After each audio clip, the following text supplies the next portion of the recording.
Hello and welcome to today's live. I am your host, Jennifer Longmore, founder of souljourneys.ca. I've been owning that company for 2 decades and I'm now the CEO of the Podcast Connector. So today we are going to be chatting about various things I've learned from all of my years of using podcasts and using other people's stages essentially to do things like fill events and challenges, which is what we're going to chat about today. So welcome. If it's your first time listening, let me know in the chat so I can come back and officially welcome you. If you're watching the replay, let me know that as well so I can come back and answer any questions or comments that you have. And if you're live, say hello so I know that you can hear me. All right, so I've been in business now for 2 decades with a variety of different companies, but my main sort of legacy company, I used to have to pitch myself. And I had to develop a strong muscle, so to speak, around all of the rejections, right? I didn't view them as rejections. I had to shift my mindset though to, okay, well, I'm just going to open doors. I'm going to focus on opening doors, and doors will open and some doors won't, and some doors may open, but the handle may be a little bit rickety or things like that. And I just started turning it into a game essentially. Because I knew that if I got on other people's stages, that I would exponentialize my results. I didn't know how I knew that. I just knew that I needed to do that. And I did. In my first company, I was at 6 figures within 10 months. Not that it was even about the money. It was really just about focusing on service. I was astounded that I had that much money in the bank because I wasn't focused on the money at all. I know, but I was a brand new entrepreneur and I was coming off the heels of being a public servant. So I was just happy to be doing what I could do, and I wasn't living for the weekends anymore, and I wasn't dreading Monday morning and all of those kind of things. So, but I did notice I had some hesitation in the beginning, so I had to go into the energy of awe and wonder and just decide, okay, what is going to happen? What's the worst that's going to happen? Someone's going to tell me no. Like, we hear no all the time. That doesn't mean anything. It's just information. And that's where I really started to develop my mastery of anything that happens in my business is just information. Sometimes it's not so pleasant to experience, but it's still information. It allows me to decide, do I want to keep doing this? Do I want to pivot? Do I want to hire someone? All of the things, right? But I had to pitch myself a lot. And I needed to be in an energy of confidence because that people can feel that. Not that they might be able to articulate that, but they could feel it. And so I was getting into some pretty big venues, and to my surprise, right, because I was brokering all of these things myself. Now, that's great in the beginning of our company. I can still do that for myself now. I don't. I actually have my own company pitch me because it's a low dividend activity. And just because I can do something doesn't mean I should be the one doing it. I can do my bookkeeping, but it's a low dividend activity for me. I have learned to hand that over to someone that I'm not willing to pay more than $500 an hour to. And then that makes it a lot easier. But that's part of why I acquired the Podcast Connector, because I wanted to give back to people what I had been doing so long for myself, and really learned how to get myself regular guest expert columns in publications that I really admired, that were, of course, really great for my brand, how to get on TV, how to get various articles published, how to book myself on pretty prominent stages and be able to rub elbows with various people. And I could do all the name dropping. I'm not going to do that just because that's not the point of this. The point is that there are some things though that I need to keep doing. I need to be the one that shows up on podcasts, for example, and on stages, because I'm the face of the company. I can't delegate that to anyone else. If it was more of a brand, let's say, like, for those of us that have been to events in the online space, we know that, let's say Infusionsoft or these types of companies might have a representative from their company representing the brand. That's different. But when it's a service-based business like ours, like what many of us do as thought leaders and innovators and creators and so on, we need to be the face of the company. And so how do we do that? And how do we get on these stages, AKA podcasts, as an example, to have those appearances serve us? So that's what we're going to talk about today. How do I use that to fill events and challenges? So the first thing is you need to decide how much bandwidth that you have for podcasting. I can, in an average month, again, it depends on the month. Right now, I'm in a super busy season with a lot of things being released, books and audiobooks and Oracle decks and various things like that. So I don't have the same bandwidth to be on, let's say, even more than 4 interviews this month. But there's other months where I can do maybe 3 or 4 a week. It just depends. But we need to know what our bandwidth is, and is our schedule allowing for that? And have we blocked our time to allow for that? Because as an example, if you're wanting to fill events and challenges, let's say that you want, 1,000 people. I wouldn't recommend, by the way, that podcast guesting is the only way that you do that, right? Organic marketing is great. Maybe you're going to do some ad spend. I don't know, right? But for example, I went on a podcast once and just very casually dropped this challenge that I was hosting. It wasn't even intentional. The host asked me about it. There was no agenda at all for me to promote that. And just from that one podcast interview, and we know this because we track this stuff, I had over 300 people register for that challenge.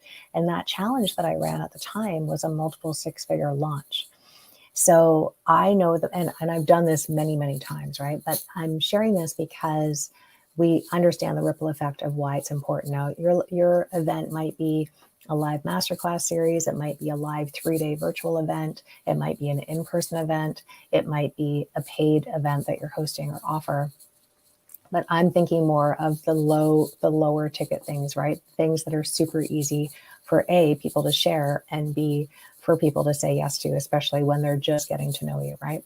So that was a lot of fun, but I had to know my bandwidth, right? And during that month, that was just one podcast, but I think that month I might have done 8 to 10 podcasts, and not all things are going to land, right? Which is why we need to be super strategic about being on the right shows and making sure that the audiences are aligned with who is likely someone that I want to be coming to my event, who makes sense to be in my event, meaning like, can I be useful to them?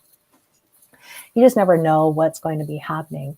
So we need to know how much bandwidth we have, and you might need to move around some stuff in your schedule, right? We also are dependent upon the podcast. Like some podcast hosts might only have 1 booking a month for hosts, and maybe they've already got 10 people in the queue. So your interview might not even be for 10 months from now. Now, if you're doing an event in 10 months, which I hope you know what's on your marketing calendar, right, as a savvy CEO, then it still makes sense to do that interview. But what are you going to tie that interview to? Are you already having a live event or challenge or something along those lines during that time? I would still recommend, by the way, you say yes to it, right? But if it's about filling events and challenges, then it's about curating the list of what are the shows that make sense for me to be on based on, is their audience likely going to be interested in what I have to offer? The second thing is, do I have the time? The next thing is to make sure that you're sharing that interview after the fact, right? As just a different entry point. Some people need to hear it. They need to hear you being interviewed. They need to get a sense of you as a person. And then all of a sudden they hear on this interview that, oh, you just happen to be doing this live event on such and such a day, and you happen to have the URL that you're calling out on that, right? It makes it easier for them. For other people, they just want to read copy and whatever.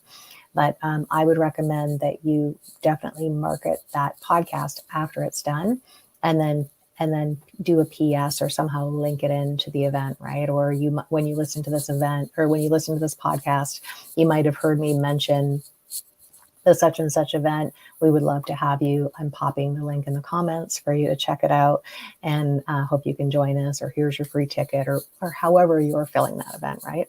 But it's just another entry point. Now, the other cool thing that can happen is that if we really look at what podcasts are, yes, people do podcasts because they want to be of service. I have 3 different podcasts. I do it always from a place of high service. How can I pour into my clients? How can I pour into people that I haven't met yet, that maybe this is the best way for them to connect with me? And so that's always that place, right? But it is an investment of time, money, and energy. For those of us that are producing podcasts all the time, we might be looking at, let's say, $250 all in with production costs and having someone share it on social media and emails and so on. So when we're having a guest on, right, a lot of guests don't realize that, or frankly, some people can be a little bit uppity, right, and feel like they're the host is just so lucky to have them on, and that's not really an energy that I'm available for. I'm imagining you're not either.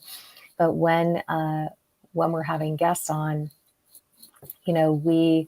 we recognize that it's a joint venture, essentially, or a collaboration, right? I'm agreeing to lend my stage to you, and hopefully you're going to feel inspired to share that, right? So we both benefit from this exposure, but the host really is absorbing the cost of that, right? And so, but hosts tend to be collaborative minded. They tend to be connectors.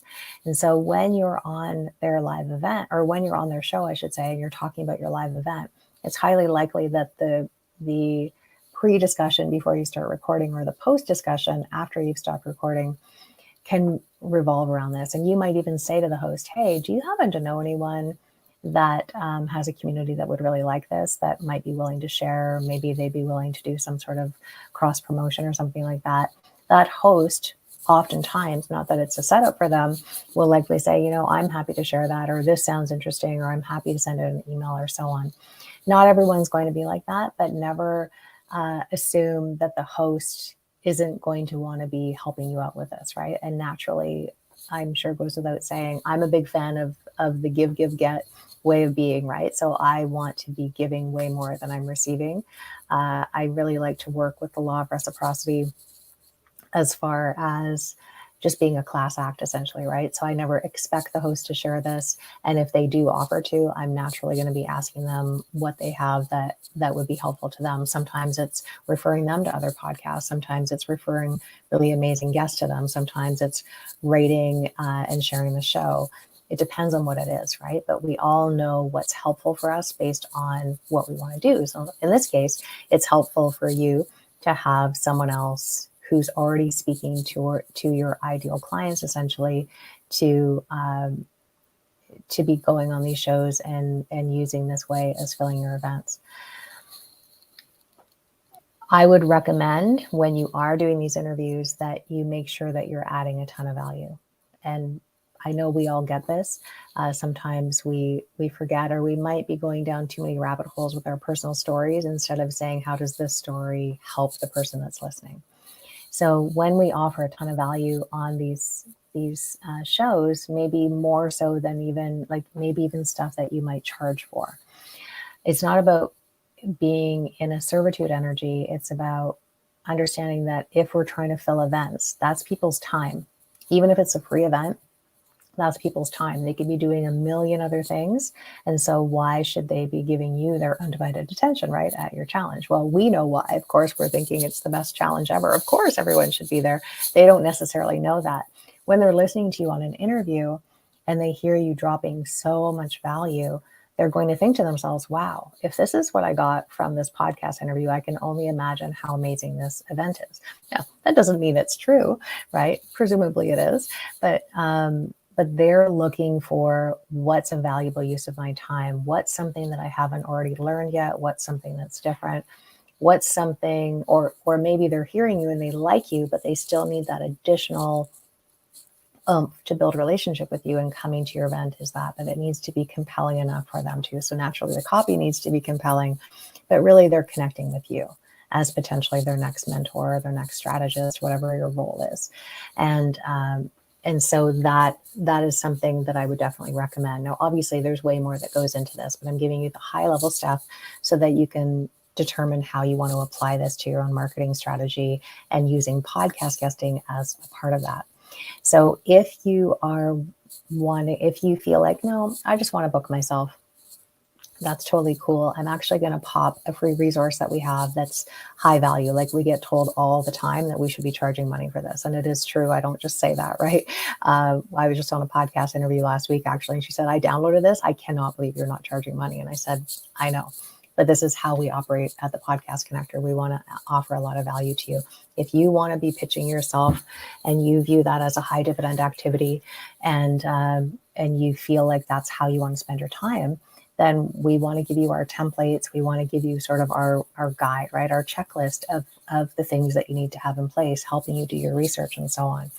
If you are someone that recognizes that's a low dividend activity, and just because you can pitch yourself, not unlike me and many of our other clients, that it's better to just offload this to the pros, because you've decided that you don't want to remain in your zone of competence anymore, that you're only going to operate from your zone of genius, then we are happy to chat with you about how we can get you booked on highly engaged podcasts. We're not pitching you to 2 listeners.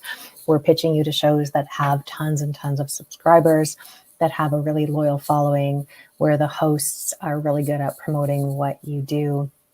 We have a growing roster of over 5,000 amazing podcast hosts that actually like to hear from us and say yes to us when we're pitching people, because we take good care of the hosts as well. So within that, if you chose to have us pitch you, we also do your one sheet for you, and we love you up with all kinds of other surprises, like doing press releases for you for a variety of different things, because we really want to give you the red carpet treatment for a really affordable rate, right? So that, again, we're going above and beyond what is reasonable, right? So that you feel like you're getting a ton of value for what you're investing in. And we guarantee bookings, by the way, right? So we're not saying, hey, we'll pitch you 10 times. We're saying we will guarantee 10 bookings for you. So maybe it's going to take us 50 pitches to get you 10 guaranteed bookings. That's not your issue. That's our issue. That's our issue, in that we should be so dialed into your message and understanding your brand and so on, that our pitches land pretty solidly. So I hope that served. Let me know in the chat what's popping for you. I'd also love to hear, have you used podcast events to fill events and challenges, and how did that go for you? We'd love to hear. So just pop that in the chat below, and we'll see you again next week for more information about how to use podcast guesting to really grow your influence and increase your revenue, of course, and all of the other things that come with that. So I hope this served. I'll see you again next time. Bye for now.